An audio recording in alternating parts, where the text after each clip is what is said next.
बिस्मिल्लाहिर्रहमानिर्रहीम। अस्सलाम वालेकुम स्टूडेंट्स, मैं हूं हसन फरीद, आपका फिजिक्स टीचर। स्टूडेंट्स, आज हमारे पास एक बहुत इंपॉर्टेंट आर्टिकल डिस्कस करने को है जिसका नाम है यंग्स डबल स्लिट एक्सपेरिमेंट। याद रखिएगा स्टूडेंट्स, ना सिर्फ ये आपके बोर्ड के पॉइंट ऑफ व्यू से बहुत इंपॉर्टेंट आर्टिकल है, बल्कि फिजिक्स में वैसे भी इस आर्टिकल को बहुत अहमियत दी जाती है, क्योंकि लाइट के बारे में बहुत से आइडियाज जो हम हमेशा से गलत सोचते थे वो इस एक्सपेरिमेंट की वजह से सही हुए थे। तो स्टूडेंट्स, जरा देखते हैं कि आज के आर्टिकल में हमारे पास सीखने को क्या कुछ है। स्टूडेंट्स, आज के आर्टिकल को स्टार्ट करने से पहले हम लोग एक चीज डिसाइड कर लेते हैं, वो ये है कि यंग्स डबल स्लिट एक्सपेरिमेंट का पूरा नाम लेने की बजाय अगर मैं कहीं YDSE कह दूं तो इसका मतलब यंग्स डबल स्लिट एक्सपेरिमेंट ही होगा। स्टूडेंट्स, ये डायग्राम्स क्या कह रही हैं इनको हम बाद में डिस्कस करते हैं, लेकिन अभी मैं आप लोगों को बता दूं कि जब ने इस कायनात की जितनी भी चीजें हैं उनको दो मेजर कैटेगरीज में डिवाइड करते हैं फिजिक्स के अंदर। एक को हम बोलते हैं पार्टिकल्स और एक को बोलते हैं वेव्स। फिजिक्स में हम कहते हैं कि कायनात की कुछ चीजें जो है वो पार्टिकल नेचर रखती हैं और कुछ वेव नेचर। पार्टिकल क्या होते हैं? पार्टिकल वो चीजें होती हैं जो आपस में कोलाइड करती हैं, जिनका मैस होता है। आप देखते हैं पार्टिकल्स की अपनी कुछ स्पेशल कैरेक्टरिस्टिक्स हैं। जब हम वेव्स की बात करते हैं तो वेव्स में आप लोग जानते हैं कि जब वेव्स ट्रैवल करती हैं तो उनमें हमारे पास क्रस्ट होता है, ट्रफ होता है। इसी तरह आपको मालूम है कि वेव की अपनी कुछ कैरेक्टरिस्टिक्स हैं। तो जो चीजें वेव की कैरेक्टरिस्टिक्स पूरी करेंगे उन्हें हम वेव बोलेंगे, और जो चीजें पार्टिकल्स की तरह कोलाइड करेंगे, उनकी कैरेक्टरिस्टिक्स पूरी करेंगे, उन्हें हम पार्टिकल बोलेंगे। अब प्रॉब्लम क्या चल रहा था? प्रॉब्लम यह चल रहा था कि लाइट क्या है, पार्टिकल या वेव। अब इसको साबित करने के लिए हम लोगों ने बहुत से एक्सपेरिमेंट्स किए। डिफरेंट साइंटिस्ट जो हैं वो डिफरेंट आइडियाज रखते थे। मिसाल के तौर पर जो न्यूटन था वो ये बिलीव करता था कि लाइट छोटे छोटे पार्टिकल्स से मिलकर बनी हुई है। और वो ऐसा क्यों बिलीव करता था? क्योंकि अगर आप बात करते हैं लाइट के रिफ्लेक्शन की, आपको मालूम है लाइट जो है वो किसी भी रिफ्लेक्टिंग सरफेस से रिफ्लेक्ट हो जाती है। तो वो कहता है ये जो लाइट का रिफ्लेक्ट होना है ना, अगर आप देखो तो ये तो बिल्कुल ऐसे है जैसे आप किसी छोटी सी बॉल को फेंको तो वो भी तो उसी एंगल पर वापस आ जाती है। तो यहां पर light is colliding with the wall of the mirror just like particles. तो इसका मतलब हम कह सकते हैं क्योंकि इस पर्टिकुलर फिनोमिना में यानी कि रिफ्लेक्शन के अंदर लाइट मिरर से इस तरह से बाउंस बैक हो रही है जैसे पार्टिकल्स होते हैं, तो इसलिए इस लाइट की रिफ्लेक्शन या रिफ्रैक्शन की वजह से हमने लाइट को एज ए पार्टिकल जो है वो सपोज कर लिया हुआ था। और ये आइडिया न्यूटन का था। तो वो रिफ्लेक्शन और रिफ्रैक्शन बिल्कुल ऐसे ही करती थी जैसे पार्टिकल्स करते हैं। तो स्टूडेंट्स, यहां एक और साइंटिस्ट का जिक्र आता है जिसका नाम था हाइगन। ये हाइगन क्या कहता था? आपको मैंने इस चैप्टर के बिल्कुल स्टार्ट में बताया कि हाइगन used to believe that light was a wave. Light एक वेव है, हाइगन का ये आइडिया था। और हाइगन इस आइडिया को कभी भी प्रूव नहीं कर सका, लेकिन वो फिर भी कहता था कि सपोज करें लाइट एक वेव है। अब हम कैसे प्रूव करें हाइगन के आइडिया को कि लाइट वेव है या नहीं? हमें कोई ऐसा एक्सपेरिमेंट चाहिए जिससे कंफर्म हो जाए कि लाइट जो है वो पार्टिकल्स की तरह नहीं बल्कि वेव की तरह बिहेव करती है। अब अगर आप लाइट को एज ए वेव ट्रीट करें तो वेव भी बिल्कुल वैसे ही रिफ्लेक्शन करेगी। यानी कि हाइगन का आइडिया भी रिफ्लेक्शन को एक्सप्लेन करता है, न्यूटन का आइडिया भी रिफ्लेक्शन को, लेकिन न्यूटन के आइडिया में रिफ्लेक्शन को प्रूव करते हुए वो लाइट को एज ए पार्टिकल इमेजिन करता है, तब भी लाइट उस पर पूरा उतर रही है। और अगर आप हाइगन के प्रिंसिपल को लेकर चलते हैं, लाइट को एज ए वेव समझते हैं, फिर भी वो बिल्कुल उसी तरह से रिफ्लेक्शन का फिनोमेना करता है। यानी कि रिफ्लेक्शन की बेस पर यह पता लगाना बहुत मुश्किल है कि लाइट पार्टिकल है या वेव, क्योंकि लाइट को पार्टिकल इमेजिन करो तब भी रिफ्लेक्शन हो सकती है और वेव इमेजिन करो तब भी रिफ्लेक्शन हो सकती है। तो यह असल प्रॉब्लम है। हमें कोई ऐसा यूनिक एक्सपेरिमेंट चाहिए जो सिर्फ वेव ही कर सकते हो।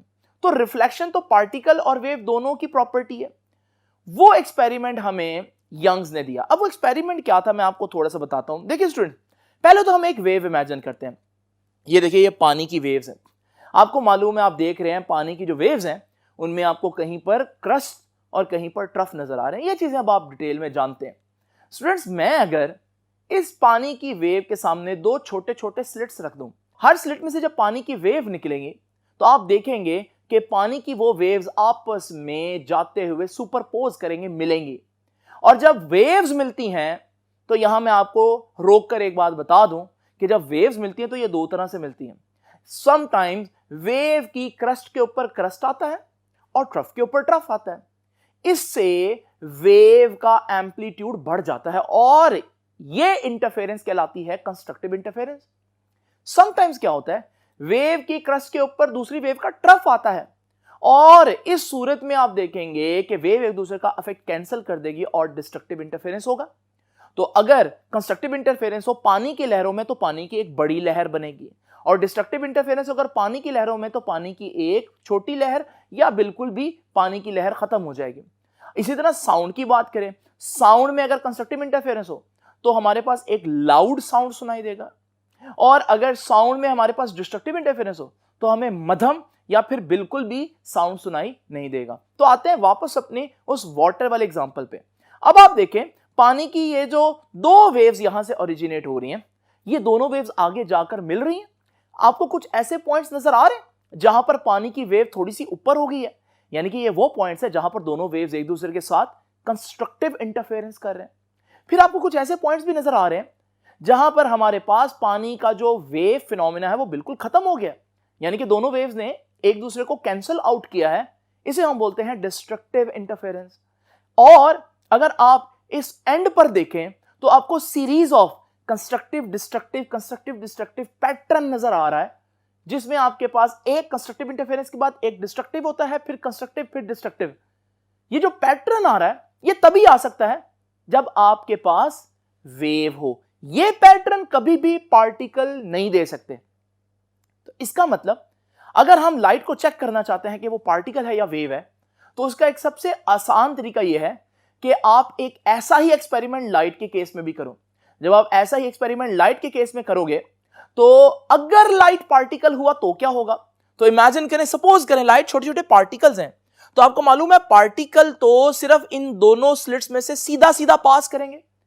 तो आपके पास दो जगहों पर लाइट इकट्ठी होगी, यानी you will get two bright spots on the screen. और ऐसा कब होगा, अगर लाइट छोटे छोटे पार्टिकल्स हैं। तो अगर आपने यही एक्सपेरिमेंट लाइट के लिए किया और आपको दो स्पॉट्स नजर आए सिर्फ, तो यह बात साबित कर देगी कि लाइट पार्टिकल है। लेकिन अगर लाइट एक वेव है, मैं ये नहीं कह रहा वो है, लेकिन अगर इमेजिन करें वो वेव हो, तो फिर इन दोनों स्लिट्स में से गुजरने के बाद वो पानी की तरह बिहेव करेगी और कंस्ट्रक्टिव डिस्ट्रक्टिव इंटरफेरेंस होगा। तो हमारे पास वही फिनोमिना होगा, कहीं कंस्ट्रक्टिव कहीं डिस्ट्रक्टिव, कहीं कंस्ट्रक्टिव कहीं डिस्ट्रक्टिव होगा। अब आपको मालूम है कि जिस तरह से साउंड का कंस्ट्रक्टिव इंटरफेरेंस है बड़ा साउंड, लाउड साउंड, और साउंड का डिस्ट्रक्टिव इंटरफेरेंस है कि फेंट साउंड, मध्यम साउंड या नो साउंड। ये लाइट की इंटरफेरेंस हो रही है। अगर लाइट इंटरफेरेंस करेगी तो फिर जब कंस्ट्रक्टिव इंटरफेरेंस होगा तो वहां पर लाइट की इंटेंसिटी ज्यादा हो जाएगी, और इसी तरह से अगर लाइट डिस्ट्रक्टिव इंटरफेरेंस करेगी तो वहां पर लाइट की इंटेंसिटी कम हो जाएगी, और अगर बिल्कुल डिस्ट्रक्टिव कर दिया तो वहां डार्कनेस हो जाएगी फुल। तो स्टूडेंट्स, ये है हमारे पास अब मेयार, या ये हमारा वो स्टैंडर्ड है जिस पर हमने चेक करना है कि लाइट वेव है या पार्टिकल। इस आर्टिकल को स्टार्ट करने से पहले सबसे पहले यही जानना जरूरी है, भाई आर्टिकल क्यों पढ़ रहे हैं। तो आर्टिकल पढ़ने का मकसद आपको समझ में आया। एक बहुत बड़ी बहस चल रही थी कि लाइट पार्टिकल है या वेव, और हम उस बहस को आज खत्म करेंगे और चेक करेंगे कि लाइट वेव है या पार्टिकल। आखिरी दफा फिर बता दूं, अगर लाइट पार्टिकल से बनी हुई तो फिर आप देखेंगे दो ब्राइट स्पॉट स्क्रीन के ऊपर, और अगर लाइट जो है वो पार्टिकल की बजाय वेव हुई तो आपको दो ब्राइट स्पॉट नहीं बल्कि आपको बहुत से ब्राइट स्पॉट और बहुत से डार्क स्पॉट्स मिलेंगे। अब स्टूडेंट्स, आप ये जानने के लिए बेचैन होंगे कि जब ये एक्सपेरिमेंट किया गया तो असल रिजल्ट क्या था। लेकिन मैं उससे पहले एक बात बता दूं, लाइट की इंटरफेरेंस करवाना इतना आसान नहीं है। It's not a piece of cake, ये बच्चों का खेल नहीं है। इसके लिए बड़ी टेक्निक चाहिए। मेरा लास्ट लेक्चर लाजमी देखें जिसमें मैंने आप लोगों को लाइट की इंटरफेरेंस को बताया है कि लाइट की इंटरफेरेंस बाकी वेव्स की इंटरफेरेंस की तरह आसान नहीं है, बल्कि लाइट के केस में आपको बहुत सी एक्स्ट्रा कंडीशंस भी पूरी करनी पड़ती हैं। इसलिए बहुत अरसे तक यह बात प्रूव नहीं कर सके, क्योंकि लाइट की इंटरफेरेंस कराना मुश्किल था। भला हो थॉमस यंग्स का, जिसने एक ऐसा मेथड बनाया जिससे हम लाइट की इंटरफेरेंस करवा सकते थे। तो स्टूडेंट्स, वो मेथड अब डिस्कस करते हैं, लेकिन सबसे पहले मैं YDSC का यानी कि यंग्स के डबल स्लिट एक्सपेरिमेंट का पर्पस लिख दूं। YDSC क्या था, किसने किया था ये जी? इन 1801 Thomas young performed an experiment by using double slit. अब ये क्या है, मैं आपको इसको डिस्कस करता हूं। पहले इस एक्सपेरिमेंट का मकसद क्या था, what is the purpose of doing that experiment? तो आपको मालूम है इसके दो पर्पस थे। क्या था? To study interference of light. एक तो इसका पर्पस था कि लाइट की इंटरफेरेंस को स्टडी करें। क्या शौकिया तौर पर स्टडी करें कि इसके पीछे कोई मकसद था? इसके पीछे मकसद था ना, ताकि यह साबित किया जा सके कि लाइट एक वेव है, क्योंकि अगर उसने इंटरफेयर कर दिया तो लाइट तो वेव होगी, फिर वो पार्टिकल नहीं हुई, तो न्यूटन का आइडिया गलत साबित हो जाएगा। तो इसका मतलब to study interference of light भी कह सकते हैं इसका पर्पस। और दूसरा इसका असल पर्पस क्या था? To prove wave nature of light. ये है असल में इस एक्सपेरिमेंट का मकसद। अब आप सोच रहे हैं एक्सपेरिमेंट क्या था, तो अब हम देखते हैं इसकी एक्सपेरिमेंटल अरेंजमेंट।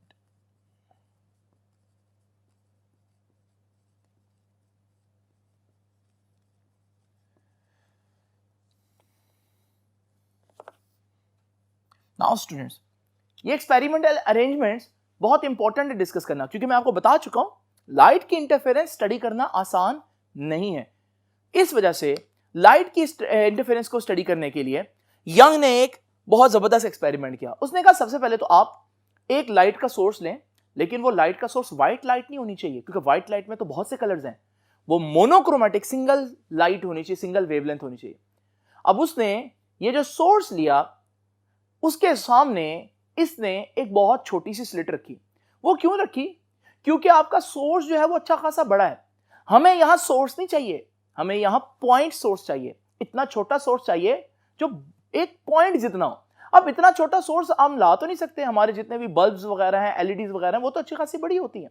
तो फिर हम क्या करेंगे, हम सोर्स वही लेंगे, लेकिन उसके आगे जब हम एक छोटी सी स्लिट रखेंगे, सुराख रखेंगे, तो उसमें से जब लाइट निकलेगी तो वो एक सुराख जो है वो एक सोर्स बन जाएगा एक किस्म का, जिससे लाइट निकल रही है। अब ये जो लाइट निकल रही है, इसके आगे हम दो और स्लिट्स रखेंगे। अब जब ये दो स्लिट्स रखेंगे तो आप देखेंगे इन दोनों स्लिट्स में से जब लाइट की वेव्स निकलेंगी तो आगे जाकर एक पॉइंट ऐसा आएगा जहां पर दोनों लाइट मिलेंगी। और जब ये दोनों लाइट मिलेंगी तो फिर अगर तो लाइट वेव हुई तो हमारे पास यहां इंटरफेरेंस फिनोमिना होगा। अब हमने ऑब्जर्व क्या स्टूडेंट्स, ये देखिए जी, ये वही एक्सपेरिमेंट है मैंने यहां पर बनाया है जो भी आप लोगों को दिखाया। आप देख रहे हैं कि एक स्लिट है, ये सोर्स है, हमारा असल सोर्स है, इससे लाइट ऐसे निकली, आगे हमारे पास ये दो जो है वो स्लिट्स हैं, और ये जो दो स्लिट्स हैं इनमें से जब लाइट ऐसे निकलेगी तो ये वो जगह है जहां पर लाइट आपस में मिलेगी और इंटरफेरेंस पैटर्न बनेगा।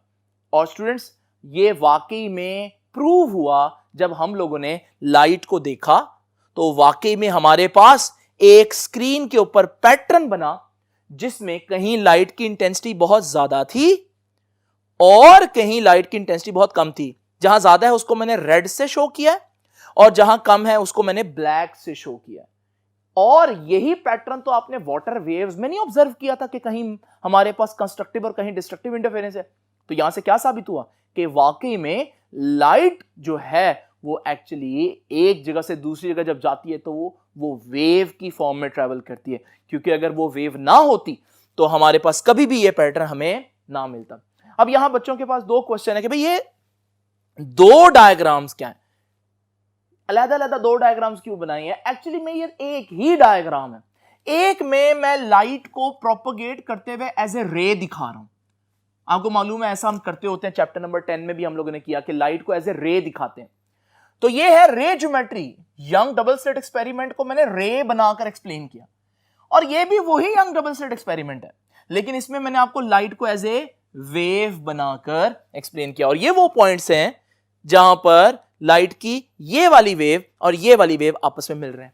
अब यहां एक और इंपॉर्टेंट बात है नोट करने वाली, वो क्या है कि आप देख रहे हैं ये असल में प्लेन वेव फ्रंट थे और ये इसने लाइट को सर्कुलर वेव फ्रंट में कन्वर्ट कर दिया। स्टूडेंट्स अगर आप गौर करें, ये एक वेव फ्रंट है, इसी तरह ये भी एक वेव फ्रंट है। इस वक्त दोनों स्लिट्स में जो वेव फ्रंट टकराया वो एक ही है। इसका मतलब यहां से जो आगे वेव्स निकली हैं उनका सोर्स यही एक वेव फ्रंट है, यानी कि उनका सोर्स एक है, सेम सोर्स है। और लाइट की इंटरफेरेंस के लिए बहुत जरूरी है, इसे बोलते हैं कि लाइट कोहेरेंट है। कोहेरेंट का मतलब मैंने डिटेल में पहले बताया। अब बस इतना याद रखिएगा कि दो सोर्सेज का, दो लाइट के सोर्सेज का अगर पीछे से जो सोर्स है वो एक ही हो, वेव फ्रंट एक ही हो, तो फिर हम कहते हैं ये दोनों सोर्सेज आपस में क्या है, कोहेरेंट है। नाउ स्टूडेंट्स, तो ये था हमारे पास एक्सपेरिमेंटल अरेंजमेंट। अब एक्सपेरिमेंटल अरेंजमेंट में आप क्या बताएंगे कि यंग ने क्या किया, ठीक है, तो ही इल्यूमिनेटेड लाइट, ठीक है, उसने लाइट को इल्यूमिनेट किया किसके ऊपर, on two very small and very close slits. उसने लाइट को फेंका किसके ऊपर, दो बहुत करीब और बहुत छोटी स्लिट्स पर। अब उसने जब ये स्लिट्स पर किया तो फिर क्या हुआ, बोथ स्लिट्स, जो दोनों स्लिट्स थी, will behave like a secondary source. और वो जो दोनों स्लिट्स हैं वो फिर से सोर्स बन गई, उनसे लाइट फिर से ऐसे निकली जैसे एक ये सोर्स है और एक ये सोर्स है, सेकेंडरी सोर्स, ठीक है। तो ये हमारे पास उसकी एक्सपेरिमेंटल अरेंजमेंट है, ठीक है। तो सेकेंडरी सोर्स बन गया, hence light coming from slit S1 and slit S2, इन दोनों स्लिट में से जो मजीद लाइट निकल रही है वो कैसी है, इज कोहेरेंट। तो वो लाइट जो है जो इस स्लिट में से निकलेगी वो कोहेरेंट है, क्योंकि उनका एक्चुअल सोर्स एक ही है। तो ये हमारे पास इसके एक्सपेरिमेंटल अरेंजमेंट होंगे। और फिर उसने इस एक्सपेरिमेंट के बाद ऑब्जर्व क्या किया, व्हाट इज हिज ऑब्जर्वेशन। उसने क्या देखा, उसने देखा कि स्क्रीन के ऊपर क्या बन गया, दो ब्राइट स्पॉट्स बने या बहुत से डार्क और ब्राइट स्पॉट्स बने। तो बताइए, बहुत से डार्क और ब्राइट स्पॉट्स बने, जो ये बात की निशानदेही कर रहा है कि लाइट एक्चुअली क्या है, लाइट एक्चुअली वेव है। तो स्टूडेंट्स, उसकी ऑब्जर्वेशन क्या थी, ही ऑब्जर्व्ड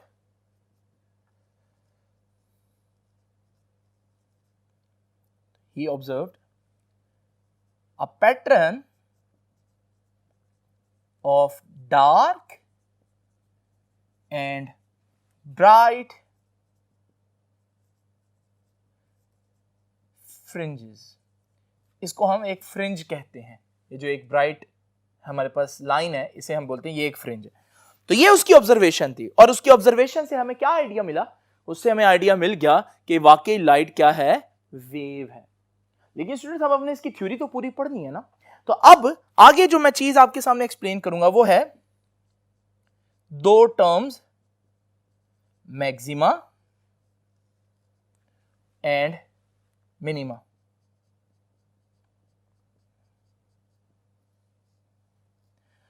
देखिए, आपको मालूम है जहां लाइट की इंटेंसिटी ज्यादा हो गई है, इसका मतलब है कि ये दोनों वेव्स वहां पर कंस्ट्रक्टिव इंटरफेरेंस कर रही हैं। तो जहां कंस्ट्रक्टिव इंटरफेरेंस हो, इसका मतलब वहां क्रस्ट के ऊपर क्रस्ट और ट्रफ के ऊपर ट्रफ आया। इस पॉइंट को बोलते हैं मैक्सिमा, इसलिए मैंने मैक्स लिखा हुआ है। और फिर मिनिमा क्या है, मिनिमा वो पॉइंट है जहां पर दोनों वेव्स मिली तो हैं, लेकिन एक की क्रस्ट के ऊपर दूसरी का ट्रफ आया, जिसकी वजह से लाइट की इंटेंसिटी कम हो गई है, और हमारे पास इसको बोलते हैं मिनिमा। तो याद रखिएगा, मैक्सिमा क्या है, points on screen where crust fall on crust। ठीक है जी। और मिनिमा क्या है? where crust fall on trough। Maxima आपको कैसा नजर आएगा? ब्राइट नजर आएगा। क्यों ब्राइट नजर आएगा? क्योंकि यहां पर कंस्ट्रक्टिव इंटरफेरेंस हो रहा है। और मिनिमा आपको डार्क नजर आएगा। क्यों डार्क नजर आएगा? क्योंकि वहां पर डिस्ट्रक्टिव इंटरफेरेंस हो गया। तो ये तो हो गया मैक्सिमा और मिनिमा की डेफिनेशन। तो स्टूडेंट्स जरा देखिए, हमारे पास ये जो आर्टिकल मैंने अभी तक आप लोगों के सामने लिखा, ये आपको इस पेज पर सारा नजर आ रहा है।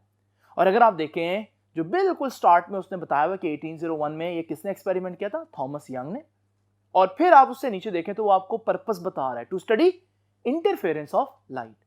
और फिर उससे आगे जो आपके पास है वो है एक्सपेरिमेंटल अरेंजमेंट्स, कि वो क्या क्या उसने एक्सपेरिमेंट्स के अंदर क्या क्या चीज ली, सोर्स कैसा था, स्लिट्स कैसी थी, वगैरह वगैरह।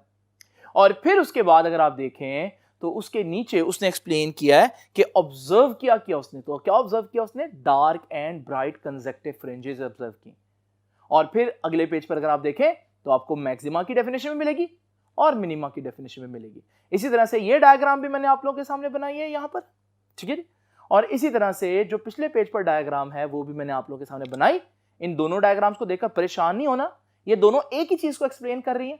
एक सिर्फ लाइट को एज ए रे बनाकर और दूसरे में लाइट को एज ए वेव बनाकर। तो स्टूडेंट्स अभी तक का मुझे आप लोग ये बताएं कि आपको आइडिया हो गया कि लाइट वेव है या पार्टिकल है? तो आप लोग बताएंगे कि लाइट वेव है। लेकिन स्टूडेंट्स अब क्वेश्चन ये है कि हमारे पास, हमें मालूम है यहां कहीं कंस्ट्रक्टिव हो रहा है और कहीं डिस्ट्रक्टिव इंटरफेरेंस हो रहा है, कहीं मैक्सिमा कहीं मिनिमा बनेगा। लेकिन सवाल यह है कहां मैक्सिमा और कहां मिनिमा बनेगा? इसके लिए हमें इक्वेशंस बनानी पड़ेंगी। तो आइए चलते हैं जरा मैथमेटिकल डेरिवेशन की तरफ कि इन इक्वेशंस को डेराइव कैसे करना है। स्टूडेंट्स मैथमेटिकल डेरिवेशन करने से पहले ये डायग्राम समझना बहुत इंपॉर्टेंट है। और इसकी जो कंस्ट्रक्शन है, ये जो पूरी मैं ज्योमेट्री बनाऊंगा, मैथमेटिकल डेरिवेशन के अंदर आप इसको कह सकते हैं कि ज्योमेट्रिकल कंस्ट्रक्शन। तो मैं जो कुछ इस डायग्राम में बनाऊंगा वो स्टेप बाय स्टेप आप लोगों ने लिखना भी है, और वो आपको बुक में एग्जैक्ट पूरा पैराग्राफ लिखा हुआ नजर आएगा। तो मैं सिर्फ आप लोगों को एक्सप्लेन करूंगा। जब आपने लिखना है ज्योमेट्रिकल कंस्ट्रक्शन को, आप लोगों ने एज इट इज लिख देना है जैसे बुक ने लिखा है। अब इस डायग्राम में मैं कर क्या रहा हूं, वही डबल स्लिट एक्सपेरिमेंट है, आप लोग देख रहे हैं। ये वो डबल स्लिट है और इन स्लिट्स को मैंने ए और बी का नाम दे दिया। इन दोनों स्लिट्स के दरमियान जो डिस्टेंस है वो डी है। और याद रखिएगा स्लिट्स का सेंटर सी है। इससे एल डिस्टेंस दूर एक स्क्रीन पड़ी है और उस स्क्रीन पर आपको मालूम है इंटरफेरेंस पैटर्न बनना है। लेकिन याद रखिएगा मैं यहां एक पॉइंट इमेजिन कर लेता हूं सिर्फ, और इस पॉइंट पर कंस्ट्रक्टिव इंटरफेरेंस होगा या डिस्ट्रक्टिव इंटरफेरेंस होगा ये मैं देखूंगा। ये पॉइंट स्क्रीन के सेंटर से y डिस्टेंस पर है। स्टूडेंट्स देखें, स्लिट ए से भी लाइट की एक रे गई, स्लिट बी से भी लाइट की एक रे गई, और वो इस पॉइंट P पर मिलेगी। अब ये जो डायग्राम मैंने आप लोगों के सामने बनाई है, इसमें मजीद ये एडिशन है कि ये जो स्लिट का सेंटर था C, यहां से मैं एक डॉटेड लाइन यहां तक बना देता हूं। नाउ स्टूडेंट्स जरा तवज्जो कीजिएगा, आप देख रहे हैं दोनों वेव्स एक जैसा डिस्टेंस ट्रेवल नहीं कर रहे। आप देख रहे हैं कि स्लिट A से आने वाली रे पॉइंट P के करीब थी, तो इसमें से उसने कम डिस्टेंस, जबकि इसने ज्यादा डिस्टेंस ट्रेवल किया। अगर मैं आपको यहां पर ये कंस्ट्रक्शन इस तरह से दिखाऊं तो मुझे मालूम है निचली वेव ने ऊपर वाली वेव से ज्यादा डिस्टेंस ट्रेवल किया, लेकिन कितना ज्यादा? याद रखिएगा, इसके लिए मैं क्या करूंगा, यहां से इस पॉइंट से एक लाइन ड्रॉ करूंगा जो परपेंडिकुलर होगी दूसरी लाइन पर। अब जरा देखें, जहां मैंने लाइन ड्रॉ किया है इससे आगे रेज की जो लेंथ है ना वो बराबर है। तो अगर मैं आपसे पूछूं कि जो हमारे पास निचली रे ऊपर वाली रे से कितनी बड़ी है, तो आप कहेंगे इतना। ये जो मैंने ब्लू में आपको दिखाया, इसे मैं कह देता हूं पॉइंट BD। जब वेव एक वेव दूसरी वेव से बड़ी हो ना, तो इसे हम टेक्निकल टर्म में कहते हैं पाथ डिफरेंस। तो अगर मैं कहूं दोनों वेव्स में कितना पाथ डिफरेंस है, तो याद रखिएगा ये होता है पाथ डिफरेंस, और इसको मैं बी डी कह रहा हूं। तो ये मैंने आप लोगों के सामने यहां पर किया कि मैंने यहां से परपेंडिकुलर गिराया और पॉइंट डी के ऊपर, ये जो है ना बी डी, दिस डिस्टेंस, ये वो डिस्टेंस है जो निचली वेव ने एक्स्ट्रा कवर किया है, तो ये हमारे पास पाथ डिफरेंस बी डी होगा। ये सारी बातें स्टूडेंट्स आप लोगों ने जो स्टेप बाय स्टेप वहां पर लिख देनी है एज इट इज। अब जरा तवज्जो कीजिएगा, मैथमेटिकली हम प्रूव कर सकते हैं कि अगर ये एंगल थीटा है ना, तो ये एंगल भी थीटा ही होगा। बस इसको आप लोगों ने यही जस्टिफाई करना है कि mathematically it can be proved if this angle is theta then this angle is also theta, बस। अब जरा चलते हैं अपनी मैथमेटिकल डेरिवेशन की तरफ। देखिए ये जो ट्राइंगल है ना, ये वाली, इस ट्राइंगल को मैं आपको बड़ा करके यहां पर दिखाता हूं, ये ट्राइंगल। अब इस ट्राइंगल में आप देख रहे हैं ये कुछ इस तरह से, ये स्लिट ए है, ये स्लिट बी है, और ये पॉइंट डी है, और ये एंगल थीटा है। ये बी डी पार्ट डिफरेंस है, दोनों स्लिट्स के दरमियान जो डिस्टेंस है वो है डी। ठीक है, ये वाली सारी चीज मैंने आप लोगों के सामने यहां पर इस तरह से बड़ा करके दिखा दी। अब जरा स्टूडेंट्स देखें इस ट्राइंगल में, ठीक है, ज्योमेट्रिकल कंस्ट्रक्शन में आपने क्या लिखनी है, बुक की लाइंस। ठीक है, अब आगे मैं डेरिवेशन की बात करता हूं। तो ये जो हमारे पास ट्राइंगल है A B D, in triangle A B D, इस ट्राइंगल के अंदर अगर आप देखें साइन थीटा किसके बराबर होगा, साइन थीटा बराबर होगा, साइन थीटा किसके बराबर होता है, परपेंडिकुलर ओवर हाइपोटेनस। थीटा के सामने वाला परपेंडिकुलर होता है, तो बी डी ओवर हाइपोटेनस क्या होता है, 90 के सामने वाला, यानी कि ए बी। लेकिन बी डी क्या है, बी डी याद है पाथ डिफरेंस था, फिलहाल मैं इसको बी डी लिख देता हूं, लेकिन इसको भूलना नहीं आपने, पाथ डिफरेंस है। ये वो बता रहा है कि ये बी डी है, कि निचली वेव ऊपर वाली वेव से इतनी बड़ी है। अब जरा देखें ए बी क्या है, ए बी दोनों स्लिट्स के दरमियान डिस्टेंस है, और वो तो डी है। यहां से स्टूडेंट साइन थीटा किसके बराबर आया, बी डी ओवर डी, और बी डी किसके बराबर आया, डी इधर डिवाइड हो रहा था जाकर मल्टीप्लाई, तो B D is equal to D sine theta. ये है हमारे पास जो इक्वेशन जिससे आगे हम सारे काम करेंगे। स्टूडेंट्स ये जो बी डी है ना, इसको भूलना नहीं आप लोगों ने। बी डी क्या है, पाथ डिफरेंस, एक वेव दूसरी वेव से कितनी बड़ी है। अब जरा देखें, मैं मैक्सिमा की इक्वेशन बनाता हूं, तो इक्वेशन फॉर मैक्सिमा, आपको मालूम है स्टूडेंट्स मैक्सिमा कौन सा पॉइंट था, वो पॉइंट जहां पर कंस्ट्रक्टिव इंटरफेरेंस हो रहा है। वहां पर कंस्ट्रक्टिव इंटरफेरेंस क्यों हो रहा है, क्योंकि वहां क्रस्ट के ऊपर क्रस्ट आ रहा है। अब जरा देखिए स्टूडेंट्स, तवज्जो कीजिएगा, इस बात का पाथ डिफरेंस से क्या ताल्लुक है, जरा देखते हैं। आते हैं अपनी डायग्राम की तरफ। ये देखिए स्टूडेंट्स, मैं पॉइंट ए पर देखता हूं कि पॉइंट ए पर जब वेव्स मिलती है ना, तो वहां कंस्ट्रक्टिव इंटरफेरेंस हो रहा है। आप कहेंगे कंस्ट्रक्टिव इंटरफेरेंस क्यों हो रहा है, क्योंकि क्रस्ट के ऊपर क्रस्ट आ रहा है। मैं ये भी कह सकता हूं कंस्ट्रक्टिव इंटरफेरेंस इस वजह से हो रहा है कि दोनों वेव्स की लेंथ एक है, क्रस्ट के ऊपर क्रस्ट इसी वजह से आ रहा है ना, दोनों ने एक जैसा फासला तय किया। दूसरे अल्फाज में पाथ डिफरेंस नहीं है। तो हमने एक बात सीखी कि जब पाथ डिफरेंस जीरो हो तो क्रस्ट के ऊपर क्रस्ट आएगा, ट्रफ के ऊपर ट्रफ आएगा, तो कंस्ट्रक्टिव इंटरफेरेंस होगा। जरा थोड़ा और ऊपर जाते हैं, हमारे पास यहां पर फिर से क्रस्ट के ऊपर क्रस्ट आ गया। अब जब क्रस्ट के ऊपर क्रस्ट आया, कंस्ट्रक्टिव इंटरफेरेंस हुआ, लेकिन क्रस्ट के ऊपर क्रस्ट क्यों आया, जरा पाथ डिफरेंस को देखें स्टूडेंट्स। नीचे वाली वेव ऊपर वाली वेव से पूरी एक वेवलेंथ बड़ी है। इसका मतलब यह हुआ, अगर एक वेव दूसरी वेव से एक वेवलेंथ एक्स्ट्रा ट्रेवल करे ना, फिर भी क्रस्ट के ऊपर क्रस्ट ही आएगा और कंस्ट्रक्टिव इंटरफेरेंस होगा। इसका मतलब हम लोगों ने क्या सीखा कि अगर पाथ डिफरेंस पूरी वेवलेंथ का हो तब भी कंस्ट्रक्टिव इंटरफेरेंस होगा। जरा और ऊपर जाते हैं, एक और जगह जहां पर फिर से क्रस्ट के ऊपर क्रस्ट मिल जाएगा। अब जरा इमेजिन करें, जब यहां पर भी क्रस्ट के ऊपर क्रस्ट या ट्रफ के ऊपर ट्रफ आता है, तो हम देखेंगे कि पाथ डिफरेंस क्या है। तो देखें, निचली वेव ने ऊपर वाली वेव से अब दो वेवलेंथ एक्स्ट्रा ट्रेवल किया। इसका मतलब यह हुआ कि अगर दो वेवलेंथ का भी पाथ डिफरेंस हो तब भी क्रस्ट के ऊपर क्रस्ट, ट्रफ के ऊपर ट्रफ, यानी कि कंस्ट्रक्टिव इंटरफेरेंस होगा। फिर अगर हम और आगे चलते हैं, हम देखते हैं फिर एक और जगह पर कंस्ट्रक्टिव इंटरफेरेंस हो रहा है, लेकिन जब हम वजह देखते हैं तो वजह क्या है कि जो नीचे वाली वेव थी उसने ऊपर वाली वेव से 3 वेवलेंथ एक्स्ट्रा डिस्टेंस ट्रेवल किया। इसका मतलब अगर पाथ डिफरेंस 3 लैम्डा का हो, 3 वेवलेंथ्स का हो, तो भी कंस्ट्रक्टिव इंटरफेरेंस। तो फिर 4 वेवलेंथ्स का होगा तो भी कंस्ट्रक्टिव इंटरफेरेंस, 5 का होगा तो भी कंस्ट्रक्टिव इंटरफेरेंस। तो हम कह सकते हैं अगर m लैम्डा का पाथ डिफरेंस हो तो कंस्ट्रक्टिव इंटरफेरेंस होगा। तो यहां से हम लोगों ने मैक्सिमा की इक्वेशन के लिए पहले हमें यह देखना है कि पाथ डिफरेंस BD जो है वो या तो 0 लैम्डा हो या 1 लैम्डा हो या 2 लैम्डा या 3 लैम्डा या फिर लैम्डा का है कोई इंटीग्रल मल्टीपल हो, पूरे लैम्डास का डिफरेंस हो, तो फिर हमारे पास कंस्ट्रक्टिव इंटरफेरेंस होगा। और अगर मैं BD की जगह यहां m लैम्डा पुट कर दूं तो m lambda is equal to d sine theta. ये है हमारे पास equation for maxima.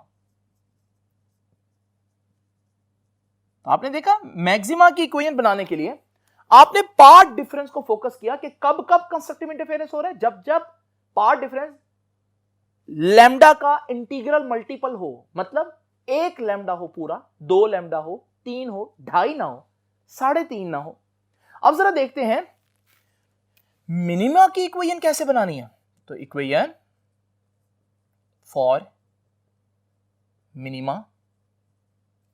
Now students, minima का मतलब डिस्ट्रक्टिव इंटरफेरेंस, क्रस्ट के ऊपर ट्रफ आ रहा है।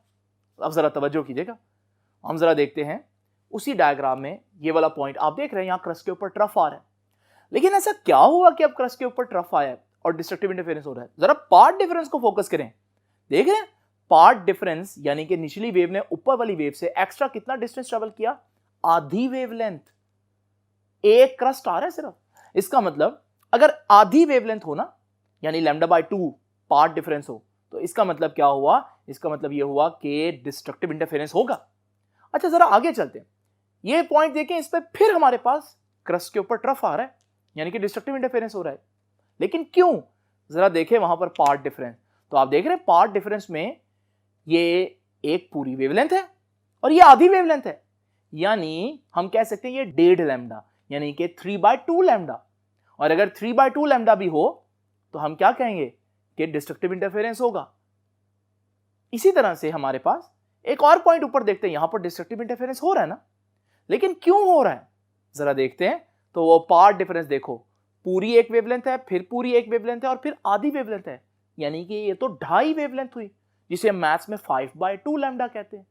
तो आप लोगों ने देखा कि डिस्ट्रक्टिव इंटरफेरेंस कब कब हो रहा है, जब जब पाथ डिफरेंस आधी वेवलेंथ हो, 1.5 वेवलेंथ हो, 1.5, 2.5 वेवलेंथ हो, 2.5, 3.5 वेवलेंथ हो, 3.5। इसका मतलब यह हुआ कि जब जब पाथ डिफरेंस